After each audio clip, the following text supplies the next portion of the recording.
Yes, sir. Yes, sir. Happy St. Patty's Eve to you, my main man, Spiro. How you feeling, big dog? Feeling good, man. Feeling real good. I had a couple drinks throughout the You look day. good. Been You cooling look it. like Yeah, you have that glow about you right now. that glow. that That I only have. I three haven't been beers can do to a man. right. Well, here's the deal.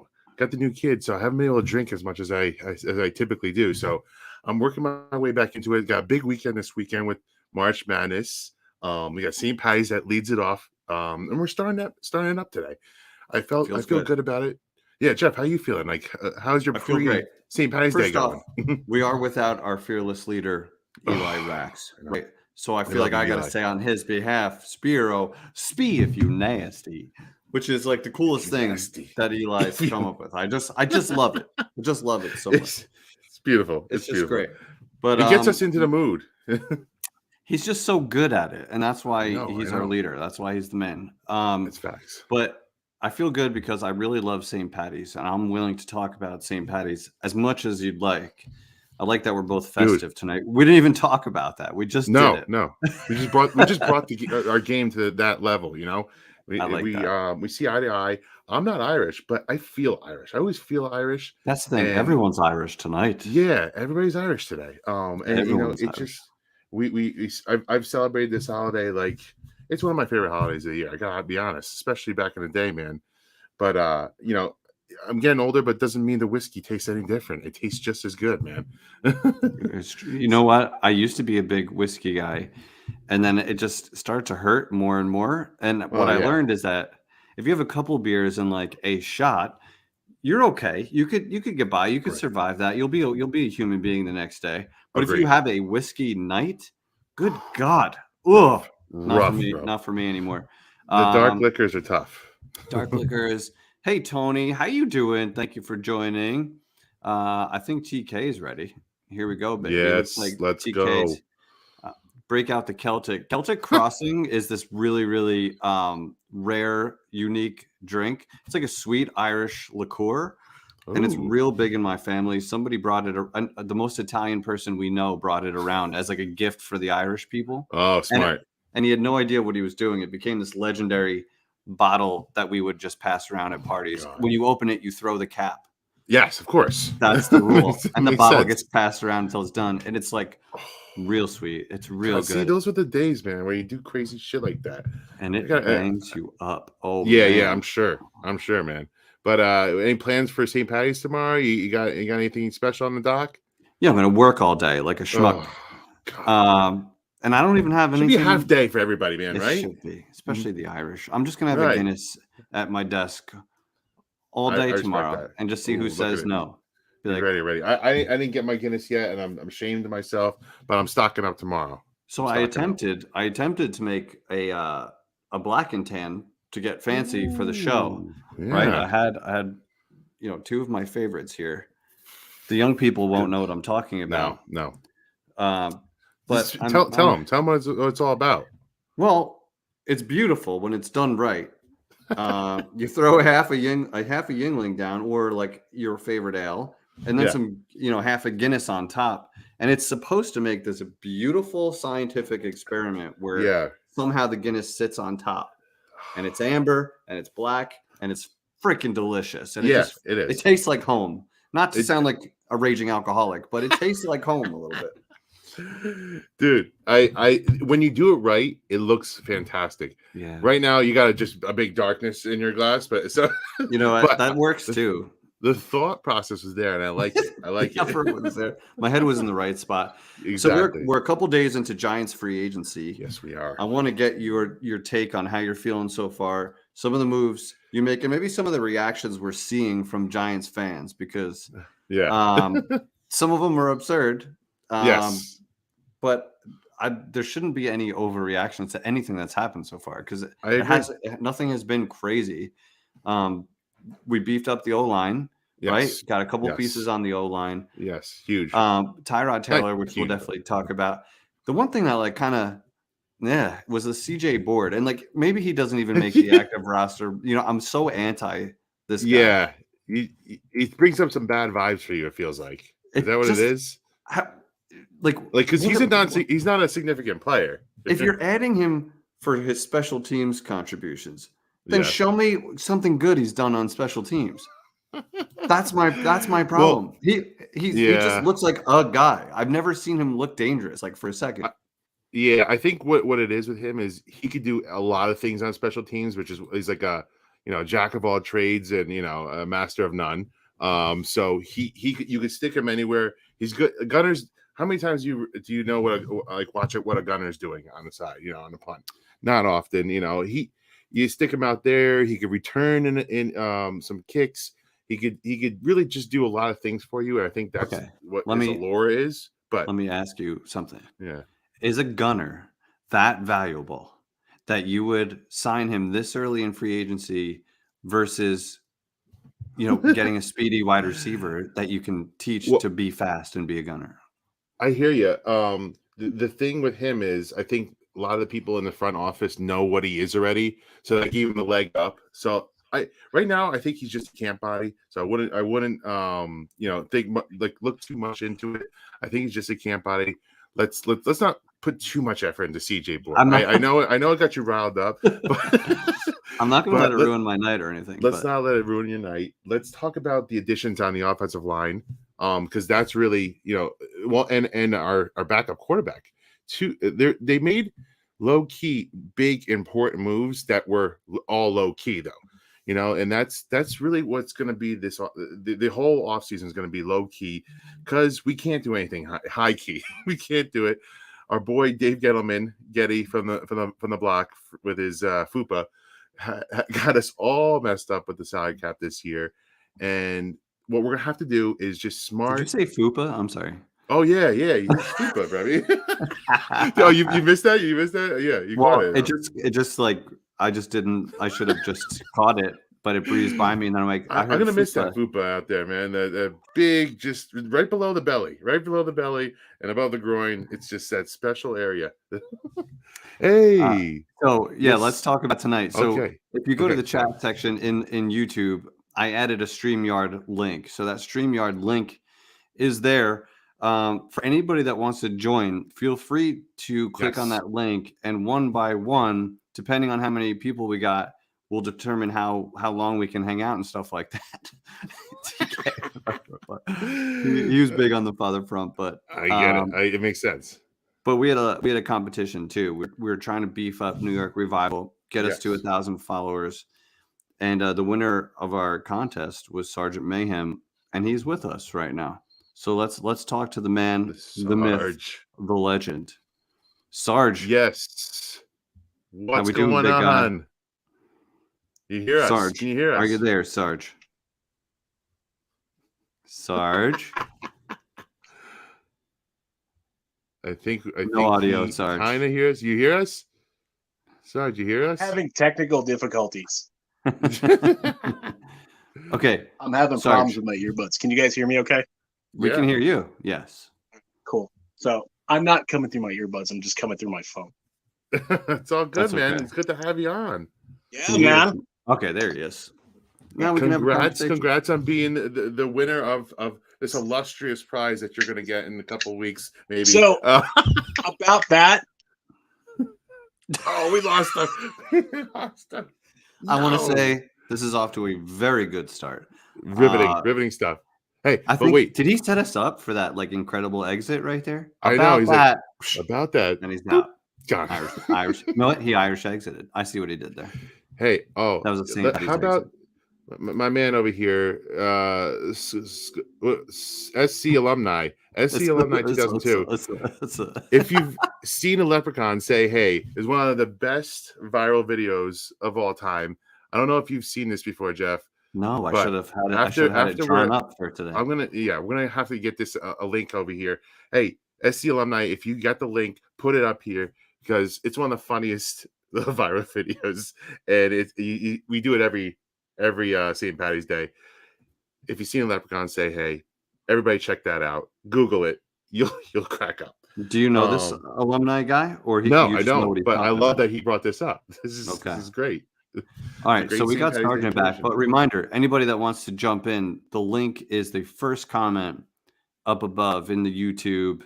go ahead. There's a StreamYard link. Click that. You'll go to the lobby, and then we'll squeeze you in when we're able to. Oh yeah.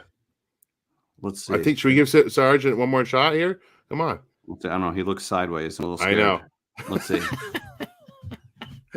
Sarge. Oh, right, Sarge has some stuff to work on. Yes. Keep an eye on him in the lobby. We'll get him in here another time, or maybe a little later. We'll see if he gets his shit together. Yeah, Sarge. I wanted a longer visit from you, but technically we fulfilled our promise in that you were on the show. But yes, reboot. Come on back, buddy. We'd love to have you back. Let's get back to brass tacks here, Jeff. What did you think about the offensive line moves that they've made so far? Like it? Thumbs up, thumbs down? I like it. We couldn't expect them to get the best offensive lineman available. Like that wasn't going to happen. We have no cap space, but they made good depth moves. Right? Yes. These are guys that I think they're going to wind up getting significant playing time, both of them. Yeah, absolutely. But you don't know how the draft is going to shake out. How guys are going to get released from teams that just have to squeeze players out and get down to 53, or is it 55 now? Did they officially? I think changed the name all the time. Okay, so there's going to be more moves made, but I think it's a good start because it gives you a little bit of flexibility as you approach the draft, where you don't feel so desperate that you need to use every pick you have on the offensive line. They got cost-effective, short-term deals that aren't going to break the bank down the road. They are kind of prove-it deals of guys that are proven entities, and they're going to help the O-line. And they're guys from Colts and Buffalo. They had very good lines. Yeah. So I am so good with that. I'm very happy with those pickups. It's absolutely what's needed. It was pretty much the first couple moves he made was to beef up the O-line. So once again, the Giants are doing things that we think they should be doing. So no fan should be upset with those two moves. No, we're not done yet either. Like people, I've seen a lot of reactions that, oh, he was crap in Buffalo. He was often injured. He's older. Guys, depth. Okay. We're just adding. We're just beefing up the room. Okay. We're getting that. And who are we to speak? Who are we to say like, oh, he was crap? Like we know what crap is. Oh, and we know crap. We know crap when we see it, and we've seen it for far too long. But listen, Feliciano and Glanowski, they're okay. Calm average. Average is good for us. We're okay with average. That's all we've been asking for these past couple of years. Give us an average offensive line. Yes. No more Nate Solder. No more Will Hernandez. Yeah. No more guys getting just run over at the point of contact. Absolutely. These are better players. By the way, Glowinski, great beard. Oh yeah. He's got a full ass beard, much like Sarge, man. Sarge Mayhem. Sarge. He's back. Sarge. This thing does not want to cooperate with my headset, so whatever. We're just going to roll. We're going to give it the old college try again. Yeah, we're just going to roll. You sound great. You look great. Another great beard. Speaking of that thing, man, that is fantastic. Beautiful beard. Thanks, fellas. Hey, Sarge, we are so happy to have you on. We've been wanting to have you on for a long time now. We're talking some shop here about the offensive line and the pieces that we've added. Oh, we're talking hog mollies? Is that what we're talking about? Hog mollies. No, bulldozers. Hog mollies was the last yeah. That's right. It's called bulldozers. What are your thoughts, Sarge? Did you like the moves? I love the moves, man. I love the moves. He's doing exactly what we wanted them to do last year. Is we're not rolling with our guys. Our guys, we're actually affecting change on the offensive line, which is super important because, God knows we need it. And we're not like overpaying because we've got no money. No. We're not making all these huge splashes, but we're definitely getting some nice, solid pieces. I mean, there's, they always talk about no offensive line has ever been like a full five, first round picks and whatever, so we got nice solid guys in there who are gonna put in the work, and we'll see what we'll see what happens in the draft and UDFAs, and we'll see what Kafka and Dable and OG Bobby Johnson can do in there. Like seeing Bobby out there in drills during the combine. That was a lot of fun. But yeah, man, I'm loving the moves. Tyrod Taylor. Everybody's panicking, which is hysterical. So yeah. Let's talk about Tyrod because, everybody panicked because listen, I was actually one that panicked a little bit when I first saw the numbers because you jump at the first numbers you see and you didn't wait to the breakdown. I was a rookie when I reacted the way I did. And when we saw the breakdown, we're like, okay, that seems reasonable. It's like every other contract he's gotten in his whole career. It's right on line with all like a good backup quarterback. Mitchell Trubisky would have costed way more than the other guy that everybody loved. And Tyrod Taylor is a proven guy that can come in a pinch, whether he starts a game or he has to come in for an injured Jones. We all know he's going to have to start at least 2 games this year. That's at least minimum. At minimum 2 as games. far as Vegas is concerned, that's a safe bet. It's happened. If you look at Jones' career, you want to know why I love the Tyrod Taylor pickup? Not only was it's not as crazy, like the original numbers they threw out there, like 2 years, 17 or 18 million. Everyone reacted right away to that. It obviously is incentive based, which means he would have to play a ton of games to get there, which obviously means Daniel Jones either got hurt or was so bad, which I don't see him being that bad. It's probably an injury that's going to make him sit out. But say after this year, they don't want to pay Daniel Jones $18 million or $22 million in that range to come back again. They can cut ties, draft their guy, and Tyrod Taylor can be your starter next year as your bridge quarterback. He's already under contract for way less than what a starting quarterback would cost. That's why that move is brilliant. Tyrod Taylor, forward thinking. It's forward thinking. Yeah. It was a smart move, which is something else we haven't had in a really long time. People in the right spots who are forward thinking. Facts. Big exactly. Facts. I like it. He seems to be like he's never had any. He's a good locker room guy. He's a good culture guy. He just kind of is. He's a pro, and he's been on 6 different teams. He's learned like 35 different systems. He seems to just pick it up easy and just play. So that's what we need, a serviceable backup. We have such better coaching now. It's going to be a much better offensive scheme that it's going to be easier to succeed when you step in if and when he has to, if DJ gets hurt. Hey, Jeff, can we get a little cheers for Sarge for coming on the show? Hey, thanks for coming on, buddy. We love having you. And thanks for doing this. This was fun, guys. This is not Jeff, I heard you. This does not count. I have not cashed in my money in the bank just yet. You're right. Hey, listen, Sarge, if you want, unless Eli's on with us. Yes, we got a couple people waiting, Sarge. So if you're hanging out, we'll bring you back on in a little bit. But we're going to talk to some more people and keep it moving. But we appreciate. I'll be around. Really. Thank you, man. Jeff, real quick. Yes. Gun to your head. Yeah. Who would you want starting the 2022 season? Is Tyrod Taylor close for you? Is it a thing where it's going to be a battle for you? As much as I've held Daniel Jones to the fire, I still want him starting at the beginning of 2022. And I'd like Tyrod Taylor as an insurance policy. Yeah. Because Daniel Jones is still a little bit unknown, whereas his ceiling – he has that potential, right? Yes. Like we've seen those. So like I'd rather try to realize a little bit of that potential before just benching him for somebody we already know. Like we know what Tyrod Taylor is, and that's why he's a great backup because he can win you a couple games if you're well coached and you're a balanced team. All right. Shout out Eli. We love you, Eli. Eli, my man. We want you back, buddy. We need you back. We love you, Eli. If you want to jump on, Eli, you know what to do. Yeah, and hey, one last thing on that. Taylor, again, he's great for what he is, but I truly do think Daniel Jones is more talented overall quarterback.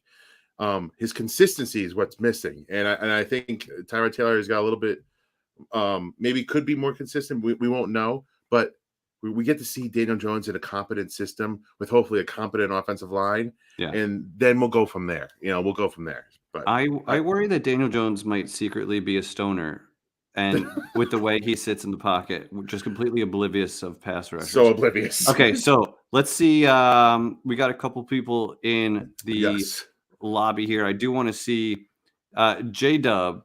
Let's bring J-Dub on real quick. J-Dub, how you doing, buddy? Dub, what's going on? This is an awesome show. I love it. Thanks, man. Appreciate that. What you got? Fire, Jeff. Like, I literally wait for them every week for them to come out. I love the character. Thank you, buddy. I appreciate that. Really appreciate that. What you got in your mind? What you want to talk So about? something I was thinking about with the offseason moves, I think they're really not really giving away, but they're really tipping their hand on what they're going to do in the draft. Signing Feliciano to that really short one-term deal to play center totally tips off that they're not looking at Linderbaum. Like, all you see on Twitter is fix the O-line right away, draft Neil Aquanu at 5 and Linderbaum at 7, fix the O-line. But signing Feliciano to a one-year deal means they're probably taking a center on day 3. Like, if you look at guys like Alec Lindstrom from Boston College, there's some third-day centers that are going to be there that are okay, like Luke Fortner from Kentucky. There's a lot of centers out there, and I think that totally just tips off that they're looking at center day 3 to develop and learn behind Feliciano and then build the line little by little. I think they're definitely going to go tackle at 5. Yep. But I really think that, like, Linderbaum is just not a thing. Linderbaum he came out short arms. Oh my gosh, my dog's going nuts. Sorry. No. Let him in. I think Linderbaum is like, he's got really short arms and he's just super light. Dog, stop. Not now. I'm on the show. Like crazy. Sorry. I love it. So anyway, Linderbaum's like a zone guy, super short, like 31-inch arms, like he just doesn't have the measurables. And He's lights on a light end. Yeah, really light. I mean, obviously his film is phenomenal, but taking a center at 7, I mean, people lost their mind. Barkley at 2. You take a 31-inch arm center at 7, and people are going to lose their mind. So I feel you, man. I really just think some of these moves. Tyrod Taylor, he was behind Josh Allen for a year. He was with Justin Herbert for a year. I just really think it signals that maybe they trade back at 7, try to get a first next year from either, Seattle trying to move up, the Vikings moving up after Kirk Cousins, maybe Pittsburgh coming all the way up for Pickett. Try to get picks for next year to go after Younger Stroud, and then a day 3 center. Those are the 2 things that I've kind of been tipped off by their signings so far. And I really like the new right guard from the Colts. Yes. Awesome beard, and the dude can really run block his ass off. So he's okay in the pass game, but like he can really run block. I've seen a lot of people say on Twitter, like, we just want average. I have higher standards than just average, but compared to the garbage we've seen for the last how many years, I will take just let Daniel Jones have a chance to throw the ball for a second, and I'll take it all day. So I want to clear something up here. When I say we're okay with average players, you could have average players at a couple positions, and then you have a stud left tackle and hopefully a stud right tackle. That together, all put together, is above average. It's going to end up being above average. Absolutely, no tomato cans on the line, and you're okay. Right, exactly. Yep. So that's what they're doing, and I think this is what the Giants of old used to do. They used to plug the positions of need with some free agents, not big name free agents, but just so they didn't have to go out fishing and reaching for positions. And that's what they've done here. You got Gano on the right side for right tackle. Maybe he turns into something, maybe not. They are hoping that one of the big guys falls. You got Feliciano in the middle. You got Glanowski, and they're plugging these holes until they could, maybe somebody falls in our laps. Maybe they trade back to 15, 20, and Linderbaum does fall into our laps over there. Right. I'm much happier with him over there in the 15 and 20 range than I am absolutely. at 7. I'll do that all day. If we get next year's 1 from somebody to come up, then we have 2 firsts next year. We can trade up for Younger Stroud if Daniel Jones doesn't seem to be the guy next year. Right. Absolutely. J-Dub knows his stuff. J-Dub, what is your Twitter handle? At JDub1090. Eli and JPP is when I jumped on Twitter. So I love it, man. 1090 is the Eli and JPP tribute. So hey, put it on the chat because we are going to follow you. You know your shit. And we appreciate you for coming on, buddy. Okay, my dog is like literally going nuts right here. Like she can't not play right now. So give him his damn toy. So my dog can go do your thing. Thank you for joining, buddy. We appreciate you, buddy. Watching every week, guys. Great show. Thank you. Thank you, man. Thanks, man. Very nice. Very nice. That was awesome. Good man. He knows his shit in the draft, man. You know what? I love guys that are like 3rd round, you can get this guy. 5th round, you got this guy from this school. That. Like he's talking your language because you like I'm all about this. I don't know how you have the time to understand college. I don't. So I surround myself with knowledgeable people and I follow the right people, and I do watch film on the big guys, but I don't have enough time to do all the, like, a guy in the 3rd or 4th round like that, a 5th round. I do my best, but like surrounding yourself with people that know their shit, like J-Dubs and a bunch of other people I could rattle off on Twitter. They inform me then I go and look a little bit at the highlights because it's impossible. There's too many guys. There's too many guys. Okay, we have a special guest here. Speaking of nice, who we got? Nice beards. Let's see what we got here. Oh, there he is. There he is. Logistics. Hey, big cheers! Big cheers to everybody here. Yeah, everybody. Yes, I'm really big in here. I gotta change the. Looking like a truck driver. Can you hear me all right? Yeah, sound good. We hear you. So I don't have limes with me, but I'm using lime juice. If that's okay, a little bit of lime juice for a good time. Nice. I feel that I'm a little less than qualified for being on this podcast now or live feed, whatever you want to call it. Sergeant Mayhem's beard, unbelievable. Oh my God, it's phenomenal. I want him on our O line. I know. Are you kidding me? Look. Yeah. The guy looks official. He's just official. He is true. He's all knowledge, and I don't have anything for you guys other than I'm drinking. Dude, bring your fun. Bring whatever is on your mind. We don't even have to talk about Giants. Any Giants fan. Any Giants fan. You want to talk about this thing here? What is that? What do you got there? Oh, what do you got there, bud? That is a Mount Rushmore of my best friends.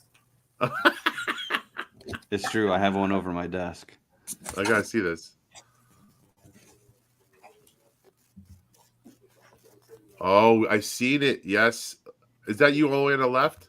You damn right it is. Who's that? Who else is going to be George Washington? Dude, you are phenomenal, TK. I freaking love you, man. You guys. I love. First of all, I love your getup. You got the fresh Giants zip up going on right now. Thank you.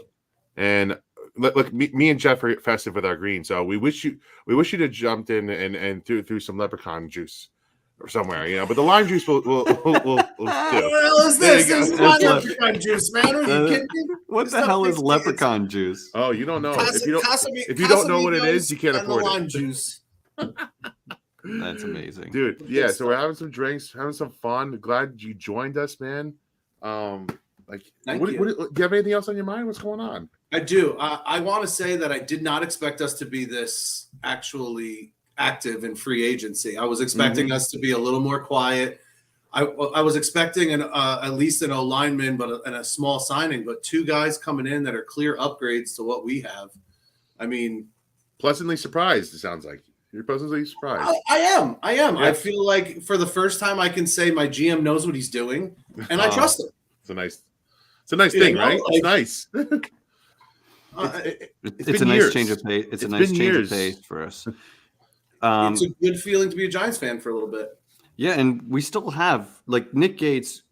If he comes back to be close, it's so hard because he really mangled his freaking leg. But if he comes back, they're saying it might not even be this season. That's how bad. So you can't rely on him. You can't count on him. So you gotta basically move on and be pleasantly surprised if anything. I have faith in Nick Gates, though. I have the Gates love of hell. That guy. That guy. Anybody that would almost fight Aaron Donald, he's all man in my book, dude. That injury couldn't have happened to a worse guy on our team. Absolutely. He was the only nasty person on our team. Right? Agreed. That's the kind of guy that every Giants fan says, that's what I want my Giant to look like. Yes. That's what I want my favorite player to look like. And that's 100%. It's like when Jeremy Shockey beautiful hair. Speaking of beautiful, Shockey comes on with this attitude. Just you could pop my helmet off, I'm putting my head down and running through you. That's who you want on your team. Nick Gates got in Aaron Donald's face without hesitation. And it's funny. I think he was interviewed afterwards. He's like, "Did you realize you were doing that?" He's like, "The moment got the best of me. I never no clue. I would have never done that." No. I didn't realize who it was. But I think that Gonowski. Am I saying it right? I think it's Glowinski. Glowinski. All right, Glowinski. That's however what it is. You want to say it. Right. You butcher his Polish name any way you want to. I'm gonna call him Glow because he glows. He glows. You're a stat guy, not a vocab guy. That's right. That's right. True. They don't pay me to be the stat guy. Oh no, they don't pay me to be the we vocab don't pay you. Guy. Yeah, anyway, they don't pay me at all. Anyway, and what I'm trying to get to here is that he's a big run blocker. You know who else is a good run blocker? Shane Lemieux.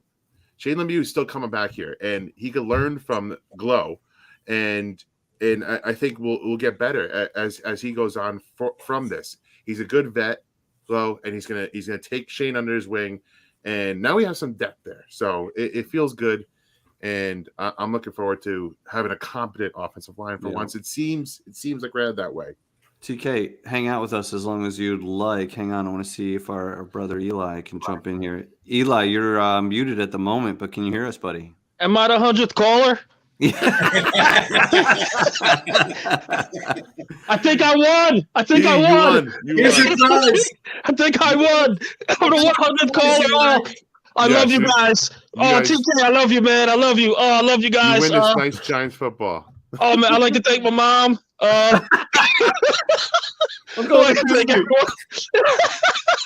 What's going on, gentlemen? I miss you guys. TK, what's going on, my brother? I'm sorry I could not be part of the festivities, man, as work is killing me. It's killing me. But yeah, I don't want to interrupt you guys' thought, man. Where were you guys at? We're just bouncing all over the place. Yeah, we're shooting shit, man. I want to hear from Eli and TK because me and Spiro chimed in about it a little bit. Give me your thoughts. Either one can jump in. Tyrod Taylor, a lot of like mixed reaction going on and I love it. I think it's great for like 3 different reasons. I think it's a great signing. Eli, did you like it? I loved it. You know what I mean? But the thing is, and I put this thought out there, and I just want to throw another monkey wrench into here. Let's go. 5.5 million. I think he had 17 in total, correct? Or something like that. Correct me if I'm wrong, guys. Max value was 17 with a 2-year deal. Right. He probably won't get there, but yeah. He made that as a starter in the Texans. So what that's telling me is that Daniel Jones is on the clock. That it's anybody's job to lose or gain. I love the signing. It's not the quarterback we need. We know that, but he's a bridge gap guy. Just in case Daniel Jones falls on his face, we got Tyrod Taylor another year under a low deal. But we definitely need that insurance policy. But I think this is more telling that Daniel Jones isn't going to be that guy. To me. Just to me. Can he outplay Tyrod Taylor? Possibly. But what we've seen as far as flashes are concerned, Daniel Jones is a better talent as far as those flashes. But is it consistent enough to say that he's better than Tyrod Taylor? I can't definitively say that. I can't. Right. So with that contract, is telling me that Tyrod Taylor is in here to be that potential starter, to take that job away from Daniel Jones. That's what they want. I think. I don't think I don't think Daniel Jones is going to be slated as QB1. Just my thought. And again, I want to hear from you guys. And I wanted to save this to the next show, but this is the show. So why not? I got to tag in. We can, you bring up the hot. You come in hot like that, and man, I love it. I figured I got to throw it at you guys, man. I figured why not? This is what we're about, but. That's what I'm thinking. I mean, guys, and Hefe, I've seen a couple of your tweets. I don't know if you're going to agree with me on this one. I don't know. But I would love to hear y'all feedback. Talk me off a let you. On behalf of Jeff and every other Giants fan like myself, I hope you are wrong. First off, I do absolutely love the Tyrod Taylor signing. Like, at the very least, it makes Daniel Jones a better quarterback. Right. Having him in the quarterback room, having competition, someone that actually can play, I don't want to say similar styles, but similar styles. I think it's going to breed competition. I think it's going to be good for him. I personally think Daniel Jones has a little bit more to show us. Those first few games that he played where, I don't know, you guys are the stat guys. You can tell me how great he was in his first few games. We are not, sir. Fair enough. Well, at least more than I am. He had some good games. Yes. In Washington. I think with a line just like Spiro, like you were saying earlier, I think maybe it was J-Dub saying, as long as he can be standing, I'll take him for right now. Agreed. Agreed. And Tyrod Taylor being there behind him, knocking at his door, is only going to make him sharper. And if not, we have a very serviceable, if not good, quarterback to be able to come in and take over right away, and us not. Again, like you said, he's not going to be the answer long term, but at least get us to our next morning.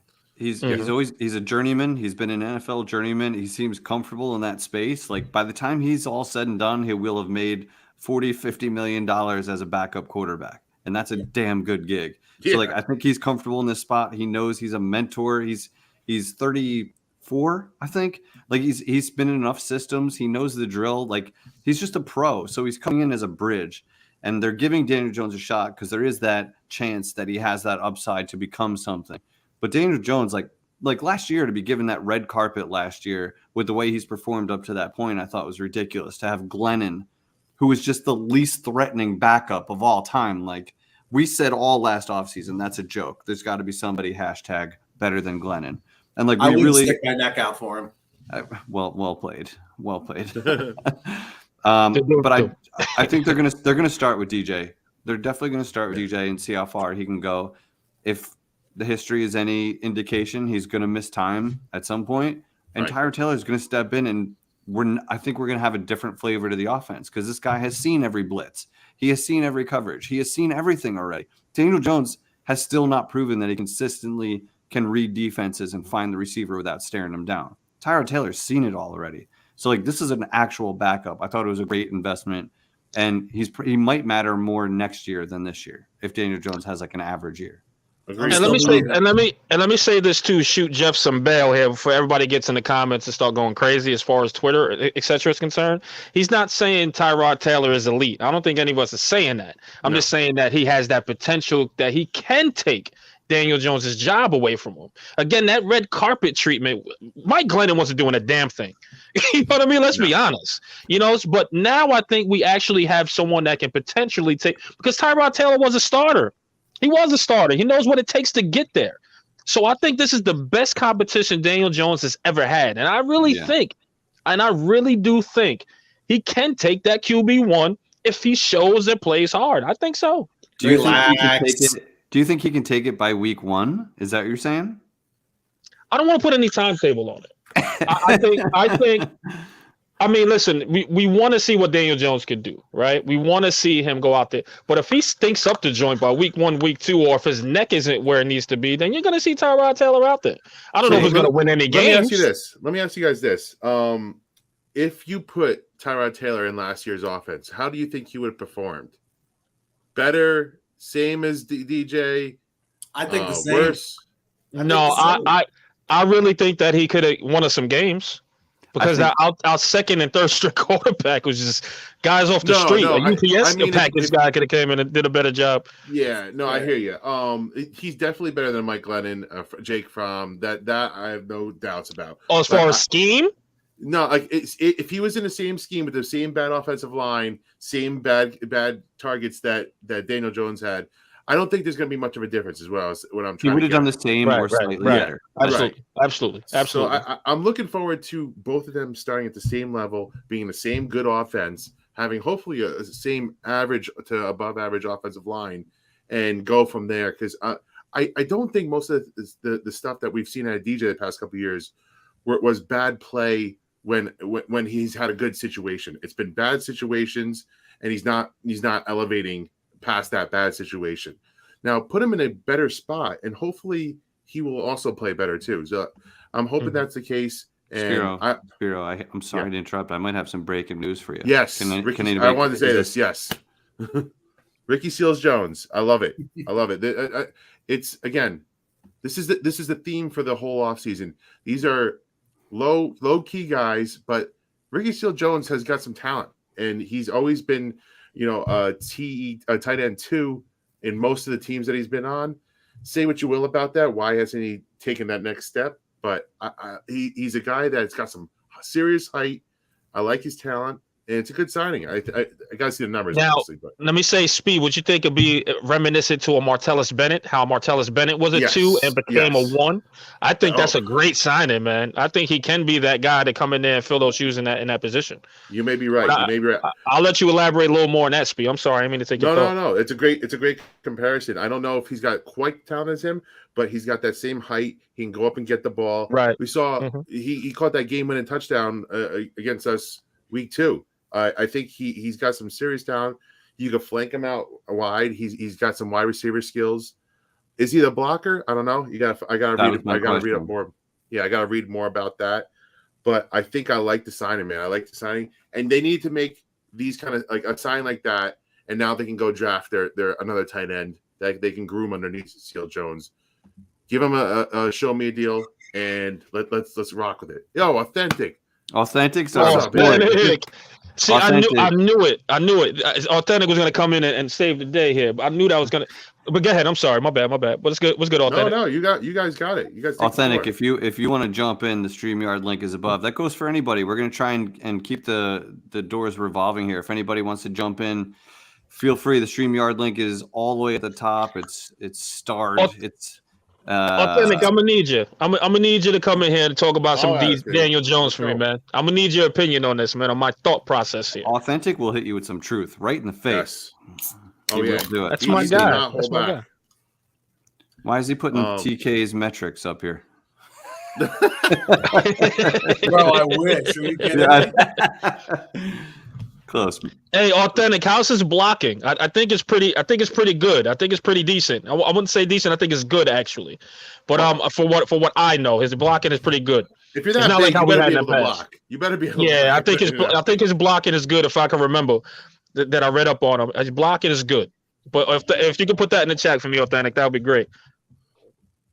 Yeah. So again, this is the kind of offseason we're looking at here, guys. Like solid, low key signings all around. We don't have a lot of money to spend, but hey, guess what? If our guys keep leaving, like say a Peppers, who else? I mean, we've had a couple guys that have already left, but the comp pick formula is working in our advantage right now. We are not going out and spending big, so I'm hoping that it keeps flipping and we can get a comp pick or two out of this. You know, this would be nice. It'd be nice. What I do want to bring up with you guys, James Bradberry, still a Giant. What are the thoughts here? Or Jeff? Actually, Jeff, lead us into this. What are your thoughts? He's still around. We had to pay him the $2 million after 4 p.m. Does he stay? Do you want to still trade him?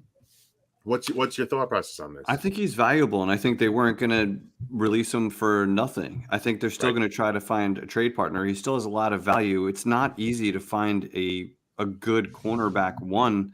I think he's still very valuable. He's expensive, obviously, but you have to remember that if he's gone, that's a gaping hole in the defense. Mm-hmm. And the secondary becomes a lot thinner, and it looks a lot different as soon as he leaves. And it's almost like if you deal him and you don't get a cornerback in return, then you start thinking about Sauce, in the first round. You start thinking about having to make that kind of move to replace him. So if you're able to keep him or restructure, he's valuable. I don't think he's like worth throwing to the street. I think there should be a buyer or should be a restructure, but they're still trying to work that out because he has an enormous cap hit and he's very expensive as is. That's the thing. I know TK's got to run soon, so I'll let you chime in on your thoughts there, T. Yeah, I think echoing pretty much everything you just said, he is just way too expensive. He's got to get on board with everybody else with this new Giants way and restructuring your contracts and letting us get some more money in the bank so we can go and get some people to help out this year. Be competitive now and build towards the future. Yeah, and I was trying to we talked about this in our space yesterday, but the problem with Bradbury is we've already restructured him, so we can't restructure him again. Why not? So these are the rules, son. These are the rules. We follow the rules. It's an actual rule. No. It is an actual rule. Yeah. No, you can't restructure a guy twice. You can't triple stamp, double stamp. That's what. This is why you do what you do. These are big facts here. I'm just dropping it on everybody. Quick shout out, Swamp Ass Protection. Gentlemen, thank you very much for having me again. Eli, great talking to you. TK, my brother. Same, my brother. We'll see you on the next one. Hope to see you guys soon. Hopefully at a bar. Cheers, my brother. We can't restructure him, which sucks because I'd love to restructure him right now. That'd be great. But we kicked that can down the road last year because we needed that money to make all these big signings, and look what happened after that. So what they can do is redo his contract altogether, just rip it up and then sign him to another 2-3 year deal. But what incentive does Bradbury have to do that? He's got a great deal right now. Why would you want to? Yeah. Let me ask you, Spiro, if your job came to you and said it would really help the company if you took a pay cut, Yeah, fuck wait off. till you go kick rocks. Exactly. I don't think anybody would sign up for that, right? So No. I think, listen, he has a great contract, like you said. The only thing that they should be able to do is probably offer him some guaranteed money, right? Is to say, hey, here's some money. Let's alleviate the cap. Let's put this in a signing bonus, and let's go from there. That's the only thing the Giants could do. But I really think I'm like with you, Hefe. I think they're going to try to trade him still. I really think wholeheartedly they're going to try to get this off the books as quickly as possible. And if there's no suitors, I think they'll probably go down the line in a signing bonus. I think because, like you said, that's a huge spot at CB1. Huge spot. Yeah. Then you got to go draft somebody to take that spot, right? Yeah, or sign a potential. Yep. You're looking at Adoree Jackson as your new cornerback 1. And then you're going down to who? Julian Love. Aaron Robinson, Jordan Love. And TK said it best, right? You want to be competitive still. So you don't want to get rid of any of these guys. So you want to win now, be competitive and build for the future. So getting rid of him isn't going to make you competitive at all. That's the whole issue here. Like we want to be competitive. We miss the competitive football.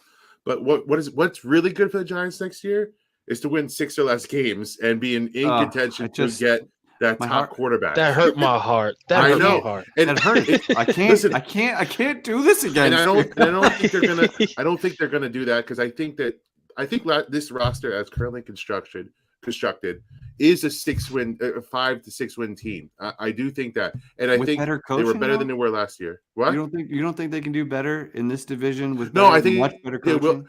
I think their coaching is going to get them 7 to maybe probably. I think they'll max out around 7 wins. That's probably 7, maybe 8 if everything goes according to plan. Everybody stays healthy. Can we hold up? Go ahead. I'm sorry. Go ahead. No, my point is that they want it. You want them to be competitive. It's like this yin and yang right now. Like you want to be competitive to show the fans that hey, we're building something here. But you also you want that top quarterback, and that next year's class has got 2 bona fide studs and a lot of other good quarterbacks after that. You could have 3 to 4 next year. So you want him to be in contention to get one of those guys. So man, it's such a tough spot. But if you lose James Bradbury, okay. So the defense gives up some points and we lose some games, say 35 to 30, I'm still having fun. I'm still having a good time. We lose a tough one, but at least we're having more fun and we're seeing better offense and you deal with the bad cornerback play for, whatever. But it's tough right now. You got to make a decision on Bradbury. I think they still trade them because listen, the rest of his money right now is not due until opening day. So if they trade him before opening day, they still save that money.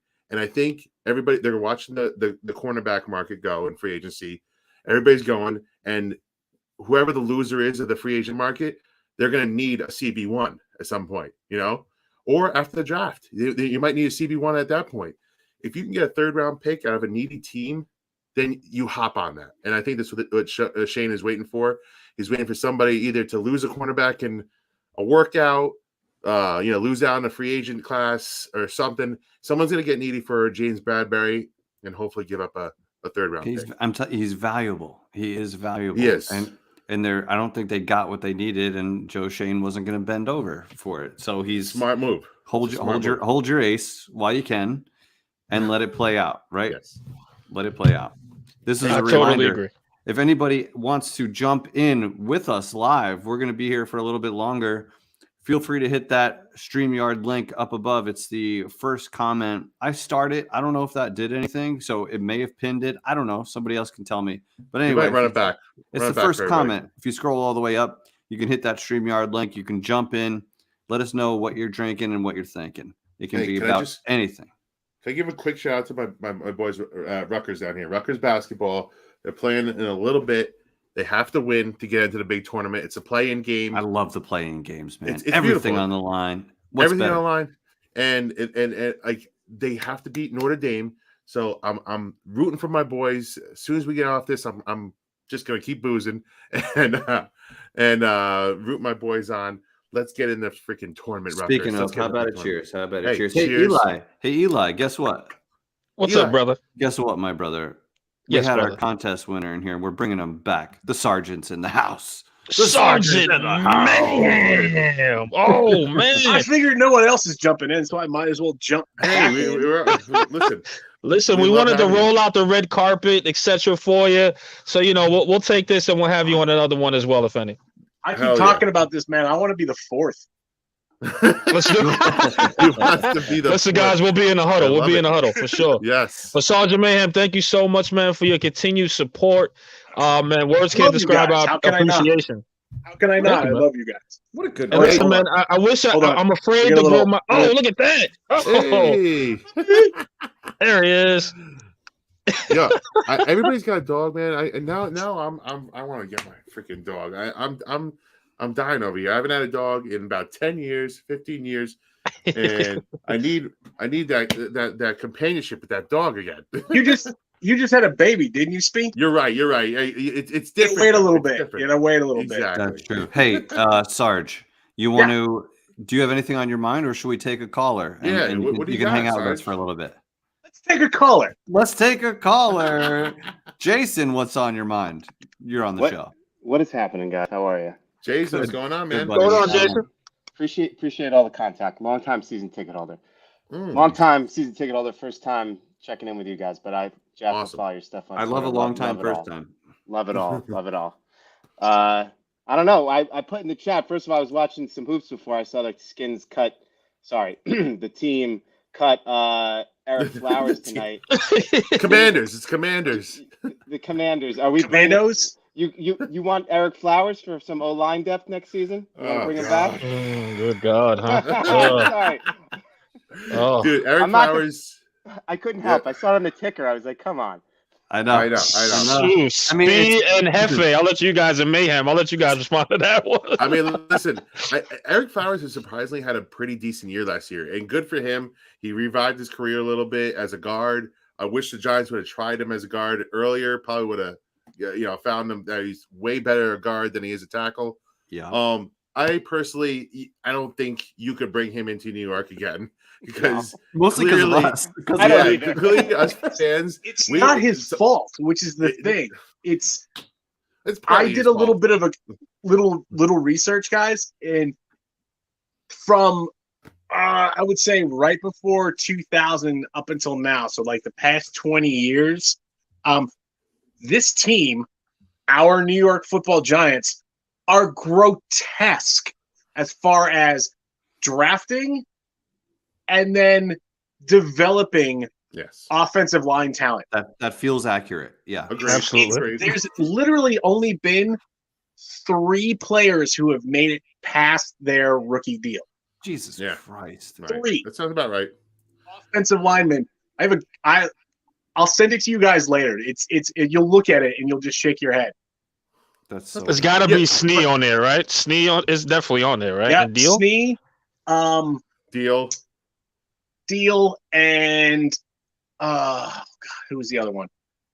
I'm drawing a blank, but I've got it. I'll send it to you guys later. You'll see it. Yeah, absolutely. Absolutely. Wait, say that stat again for the people in the chat. One more time. Over the past 20 plus years, we're gonna go plus because it's just a little over 20. There has only been 3 offensive linemen drafted who've made it past their rookie contract. In other words, not even a fifth year option, or I've taken the 5th year option into account. One of them had their 5th year exercised, and the other 2 actually got second contracts. I'm with Authentic on this one. My thought was Justin Pugh, and I'm trying to. I know he was here for a while. I'm trying to remember if he actually. Justin Pugh did get his 5th year, but then he got traded. Yeah, and I think it was Arizona is where he ended up. Right, and isn't he still playing? Yeah, he is. He's on Arizona still, right? He's decent. Pretty decent. Yeah, he's pretty decent. And he's pretty good. He's not like a world beater, but you know what? He's a solid offensive lineman. Listen, if you have a solid, reliable shipped him off to Arizona. Hold on. Let's 2 things here. So one, Eric Flowers didn't want to be coached. That was part of his problem here. He was a dickhead, and he got his offensive line coach fired, and he was constantly just being a jackass. So he didn't want to change positions. He didn't want to hear from the coaches, and that's part of the reason why he got his ass shipped out. Secondly, Justin Pugh. I love Justin Pugh. He was a solid player, good teammate, good locker room guy. His biggest problem here in New York was that he couldn't stay on the field, and that's ultimately why he got shipped out, because he was constantly getting injured. So one I like to call attention to is Westin Richburg. Yeah, I live in Colorado, so I watched Westin Richburg play at CSU, and I was super excited when he got drafted by the Giants. I was so excited, and then they moved him to a position he never played before and let him fail miserably. Yeah. So it's stuff like that. Our scouting department, we already know Joe Shane's gonna and Brandon Brown are gonna make some changes, because you guys have seen the photos of the look on Brandon's face when other people are talking. He looks like he wants to smack someone in the head. I felt like, by the way, the Giants were trolling the scouting department with those photos from the combine of like Pettit's face, and he's wearing that hat like that they don't sell anywhere, trying to look cool. Like, you've never seen anyone wearing that hat like he's on the inside, and they're just all staring him down. It was hilarious, by the way. Yeah.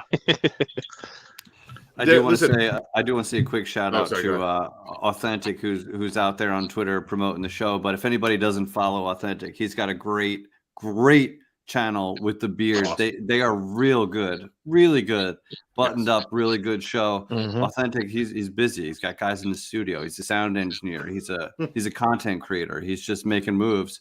But he does a cool show with the beard, who's a Washington fan, and they talk about NFC East. They talk about the NFL, and they're a really good show. So if anybody doesn't follow them on already, we're gonna have them on for sure. They're freaking awesome. Hands down. Definitely, we got to have them on. Yeah. Listen. Hold on, guys. Before you continue, as life kicks me in the ass, I got to get up at literally 3 a.m. So I'm gonna let you guys finish up the show, wrap it up. I love you guys. I love you, brothers. Love you, man. Sergeant Mayhem. I will see you, Jason. Thank you so much. But we will talk soon, gentlemen. Love you guys. Later, brother. Peace. Yeah. So it's we can't wait to have E back full time, man. He's our, like you said, our fearless leader, man. He's the man. He is the guy. He is the guy. Jason, you guys on track. Jay, you got anything else on your mind here? Jason from the Bronx. How you doing, Jason? I'm still here. I was trying to get my camera wasn't working here. Sorry.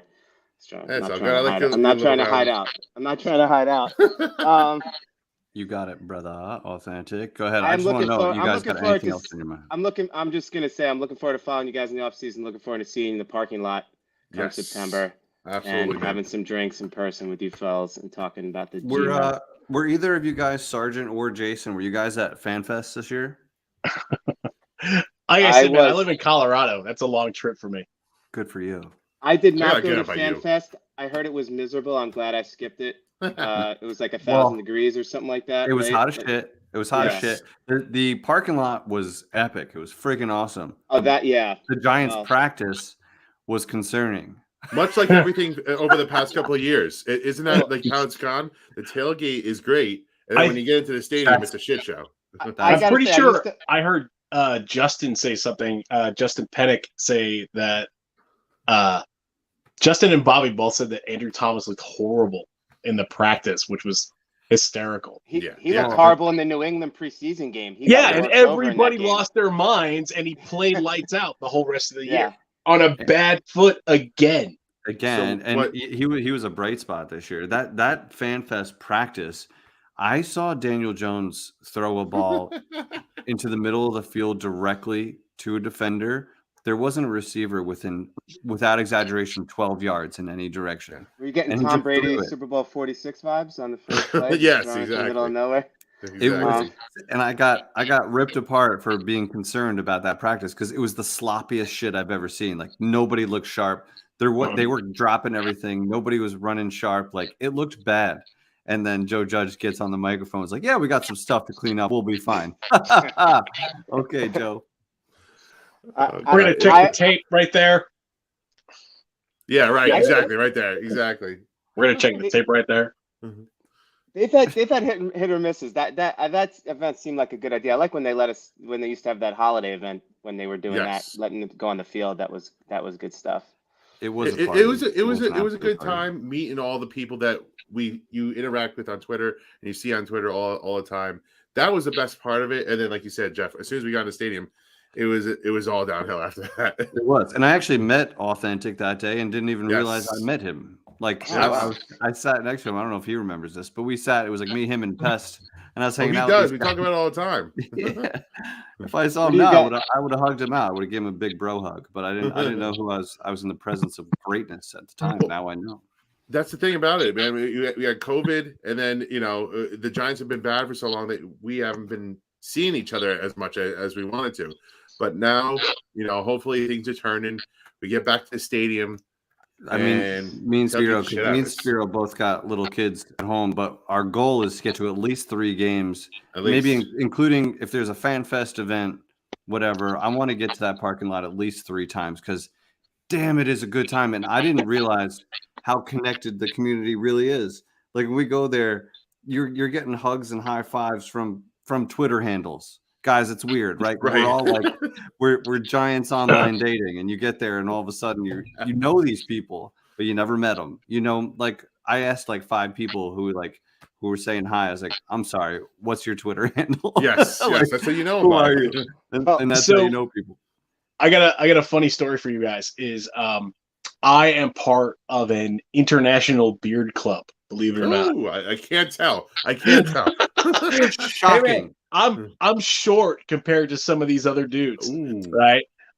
We're talking like way down here, but we kind of go through the same thing. We know each other from Instagram and where it is, and then we have like one of these chat apps that we cut it up in, and then when you meet guys in person for the first time, it's like this weird surreal moment because you are like. You've been friends for 2.5 years, but you've never been face to face until this moment. But it's like your conversation just picks right back up where the last time it left off is, and it's kind of surreal, but it's super cool at the same time. Twitter's the exact same thing. It's a strange thing, dude. I did video podcasts with Spiro for we started during COVID, so it was a year of talking to him every single week, like chatting every day, but doing a video podcast every week. And it was a year before I met him in person. And then I met Eli for the first time at Fan Fest, or maybe it was the Atlanta game, one of those tailgates. We hugged it out like we were boys from another life, and we haven't seen each other in years. This is a weird thing. It's a really weird thing that happens in the Giants. It's the internet, man. Yeah, it's the internet. We are a dysfunctional family. I'll tell you that much. We bitch at each other all day, and you know what everybody's about. God forbid, you speak ill of our family, and then we're all coming for you. Don't you dare! Don't you dare! We can talk as much shit as we want in between each other, but God forbid someone from the outside comes in, because then it's on. That's and Lord knows we talk a lot of shit on each other. This family has been at each other's throats for damn long, man. It's too damn long, and you're seeing it this offseason though. Like we're not making big. Oh, I know. I gotta hug it out with my man. Dude, they wouldn't even met Eli yet. They wouldn't even believe it. Spiro and Eli have not been in the same room together. They've never met each other in person. How ridiculous is that? They started a business together, and they've never met each other in person. Listen, what we're going for here, New York Revival, is what the Giants are hopefully leading into. We're hoping that we've hit rock bottom. We thought we hit rock bottom a couple times along the way the past couple of years. Turns out those are not rock bottom. And look, we got nowhere to go but up here. And it starts with this offseason. Every hiring that we had in the coaching staff and the front office, everybody's gotten around. They've rallied around these guys. Every signing that we've had recently, even though they're not big name signings, everybody's like, okay, this makes sense. We understand there's a plan here. Like there's a vision here. And it seems like everybody's in unison and we're finally on the same page. And there's a lot less at each other's throats. And as soon as Barkley's gone, there's going to be a lot less of that too, as well. And I love my man Barkley, but one can only hope. We know him and Jones are the lightning rods conversations still, but it's trending the right way. We're going the right way. I think this is the closest thing that we could have gotten to like a change of ownership in terms of like, you know, a real like top-down change. Like Mets fans have their own, you know, they have a real change in ownership. Yes. This is the closest the Giants were, you know, obviously outside of, you know, the Tisch deal already happened. So this is the closest thing we were getting to a change in ownership in terms of like, you know, the direction we were going. Agreed. My opinion was like, it's a third generation family business. It's been going downhill for 10 years. It hasn't adapted to the internet. And, you know, they're like, we do business face to face over the counter. And it's like, well, if we don't have a website soon, we're out of business. And they were like, fuck it, we have to have a website. And that's basically, that's my analogy for what's going on right now. That's a good, because marriage is definitely that's a good one. And we know what happens with third generation family businesses, right? They get sold, which we're not going to get sold, or they adapt or die. And we were dying. So like now, I think people understand that this was the biggest change we could have made is Matt. You know, the only thing he didn't give up was the coach, and we got the coach we kind of wanted. So, yep, absolutely. I couldn't agree more. I mean, nothing has changed. The change in John Mara has changed. You know, the way he appears, the way he talks to the media, everything. The joke about the medium Pepsi. He is. Oh my God, he's more self-aware than he's been ever. Right, like he tried to hang on to Joe Judge at the end of last year. I just want to know where Kate Mara fits in the line of succession. She's a baby. Can we get Kate to own the team? Yeah. No, she's not a baby. I think it would be. I mean, first of all, they should list Chris Mara as a co-owner. I don't know why they don't do that. That's ridiculous. May as well. That annoys me.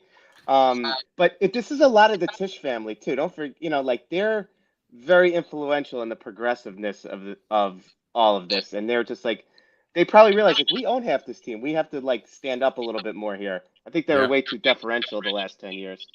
I think you're right. I think does Chris Mara have stepped up? Does Chris Mara just have to wait until John kicks the bucket? Like, what's the deal? I would love to know within like 5 percentage points, like how much each of them are actually entitled to, like including their kids. Like roll up what all the kids get. Like John can't have more than 5% of the team than Chris. I mean, how could you do that? Like it wouldn't be. Well, he's older, I think. Chris, I mean, John's older than Chris, so it's succession.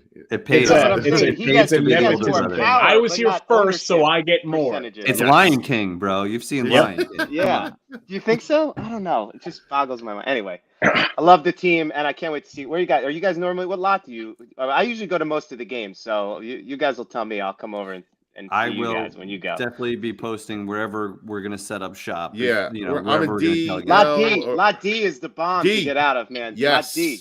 D is the dog. I'm a Lot D guy. Yes, D8. Yeah, I've known for a long time. Spiro loves the D. I'm a big D guy. Listen, there's not a lot of. We don't have. D is the easiest lot to get out of. Don't let anyone tell you different. I agree. Wholeheartedly agree there. So let's listen. We're gonna shout everybody out. We're gonna set up shop, and we're gonna hopefully get everybody to either come to us. We'll go to them. It doesn't matter. We just want to hang out, drink beers with everybody, talk Giants, and hopefully come out with a win at the end of it too. I'm sick of the tailgate being the only thing that's fun.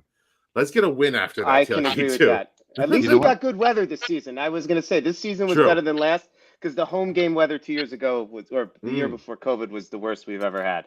This at least was. Okay. And we had a 4:00 home opener on week 1, which is the holy grail of home games. Yes. 4:00 home games before the clock changes are ideal. Agreed. And that might be a thing of the past too. Oh yeah, we got no more. We got no more changing the clocks anymore. Not yet. Not yet. They're working on it. They're proposing. They're working on it. I think we're a little bit overdue. Keep changing them. Fuck it. Why? I mean, who cares? Honestly, Eli, you know we love you, Eli. Yes, we love you.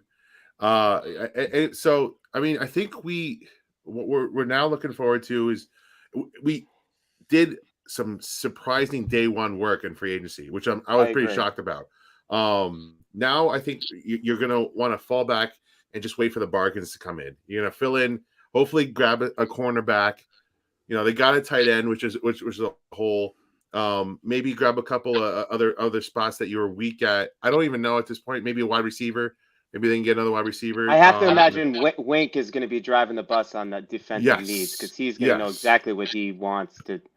100%. I think, and they lost Austin, a guy on the defensive line, Austin Johnson.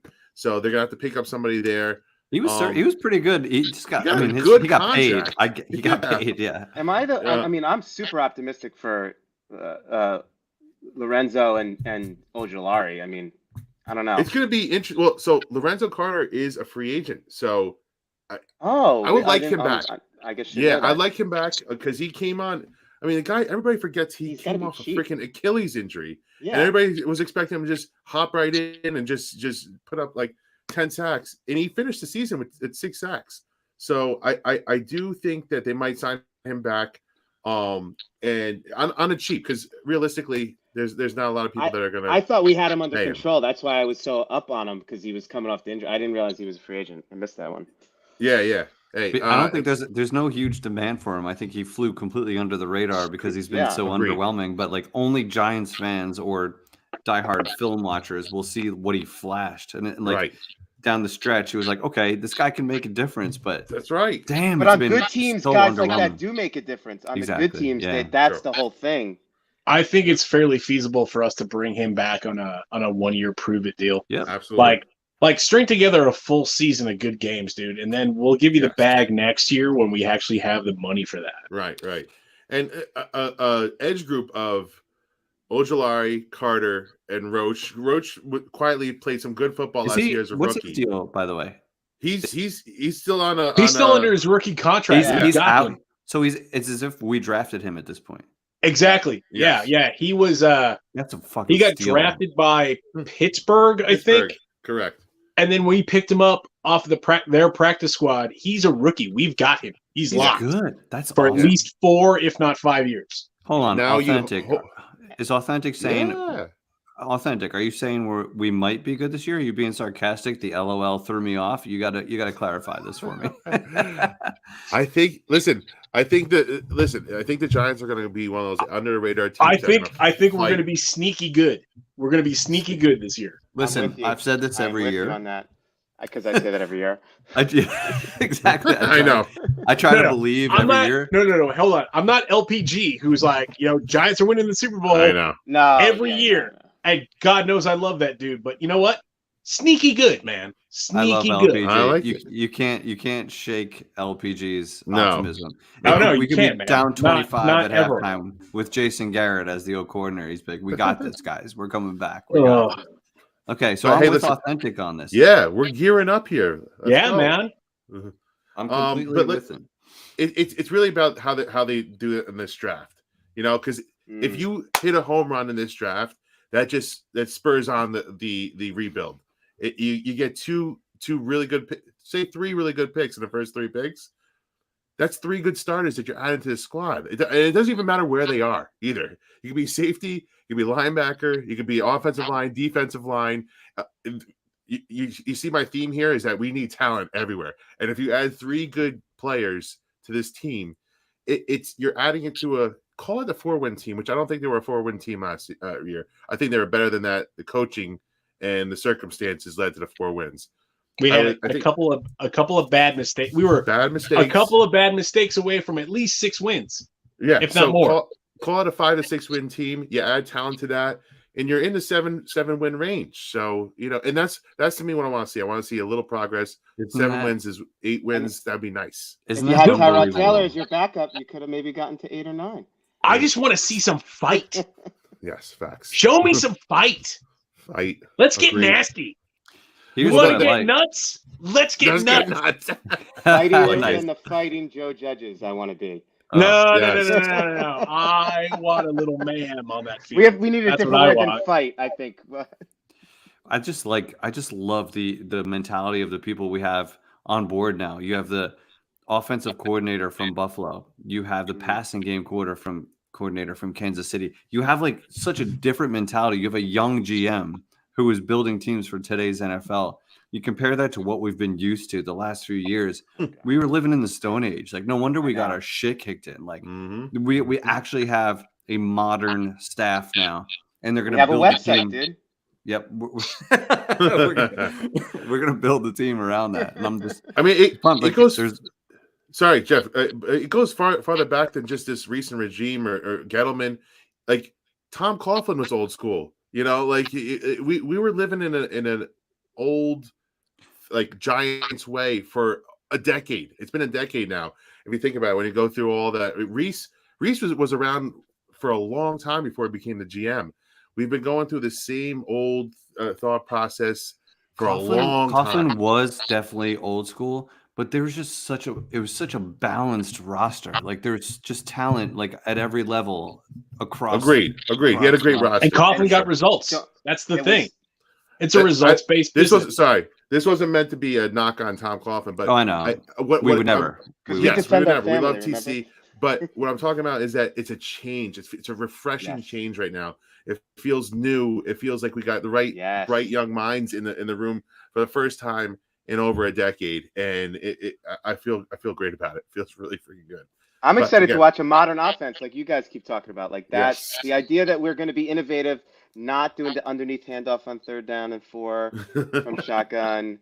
Hopefully, we never see that play again. But you know, what about hey Jeff? I know you got triggered by that picture today, the scramble picture. Oh.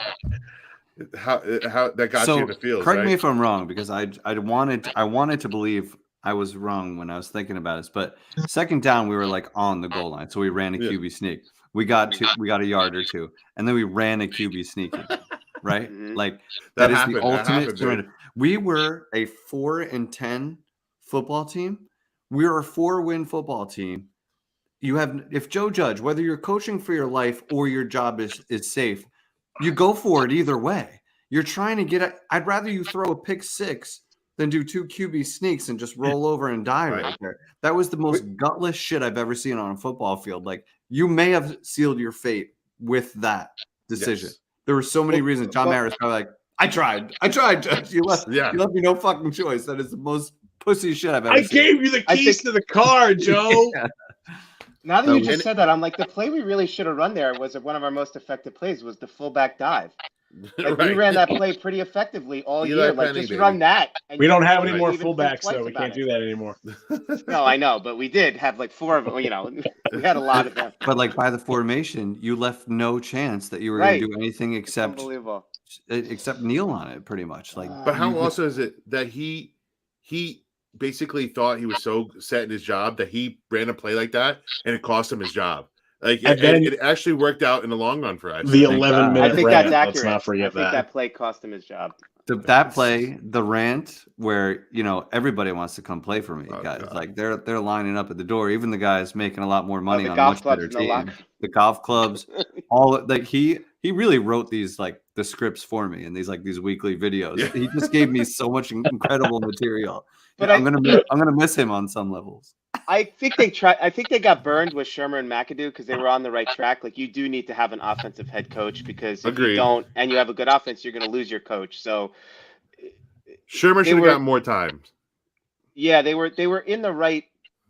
They had the right idea. Shermer, in another world, we would have got Shermer as offensive coordinator, because he seemed to know how to unlock Daniel Jones, and he was just dealing with rookie stuff. Like Daniel Jones was throwing the ball. He just needed a better DC. James Betcher was a train wreck. That did not work. That did not. All right, fellas, I got to dip out. Yo, Sarge, appreciate you for coming on. This was awesome. Man. This was so much fun. Sarge, you're welcome to come back, but did we fill our quota or no? Not yet. No, he wants more. I got that money in the bank briefcase in the back. So we'll cash that in some other time, but I'll see you guys soon. All right, man. Thanks, take it easy, dude. Sorry, man. Guys. Good man. It was very nice to meet you. I'll head out too. Awesome having you on, man. It's good. My handle's Jason on Twitter, Jace Pearl. So I follow you, Jeff, and I think I follow you too. If you don't mind, just send me a DM so I can make sure I'm following you back. Same. Okay, you got it. I'm not a big poster, but I follow it, and I'll be in the lot. I'll see you boys there. Sounds good, awesome, man. All right, later. Good stuff, buddy. Jeff. This has been great. You know what? I kind of like this. Letting people join the show. Absolutely, man. We'll be doing this more often. We'll also be talking some draft coming up after this free agency period's over. And that's really, man, that's the big one right now. Like that's the difference between being just decently happy about this next coming season and being like ecstatic. I'm really looking forward to see who our studs that we're gonna get. Spiro, I'm really glad you're on our team because I rely on people like you when it comes to evaluating players. Well, we're gonna have some guests on too, guys. Be on the lookout. We're gonna have a couple of. We're not gonna blow it right now on the show, but we're gonna have some good, knowledgeable, fun guests coming up. So I want everybody to just stay tuned with us. Subscribe to our shows. We love each one of you, and we can't do this without you guys. Here's one thing that's a little bit different about Revival and what we're doing here is that we genuinely appreciate all the other content creators, and we watch their stuff. We listen to them. We look for their posts, and we want to help promote each other. So like we're fans of the other shows. We don't see it as competition. We're all out 100%. There kind of in the same boat. So we love it all. We want to share platforms and share fans and followers and stuff like that. So we're more than happy to have people on our show, more than happy to join other shows. But we John appreciate White, you. 140 players ranked. Come on next time. Tell us about the players that you rank. John White, send me a DM so that I'm definitely following you because I rely on other people for my information. I don't have time. I love the Giants deep down in my plums, but I don't have the time to evaluate every possible prospect we might or might not draft. You're right. It's tough. Once we get them, once we get then those you'll do the research. Players, I'm diving in, bro. I'm diving in. And one thing I like, and I think we should keep this is, me, you, and Eli kind of divvy up draft assignments, dive into each guy that we actually draft, and then go over them through a couple episodes or something. John's a big, huge draft nerd. I like that. I rely on people like you. Love you, baby. Let's go. Let's bring us your knowledge. Tell us about the guy that we haven't seen, maybe. And let's have fun over this next month. Let's see who we sign. We're gonna be still talking free agency next week, but we're starting to get into draft. And hey, we're not just a football show either, though. So we're talking Rangers hockey. We're talking Knicks and Nets. We're talking some baseball. I know you're baseball fans out there, and we're not even just talking sports here too. We'll talk about everything under the sun. Tell us about your favorite show. Here's a random thought, Spiro. How often do you erase your search history? Oh, well, a bit more often than I care to admit.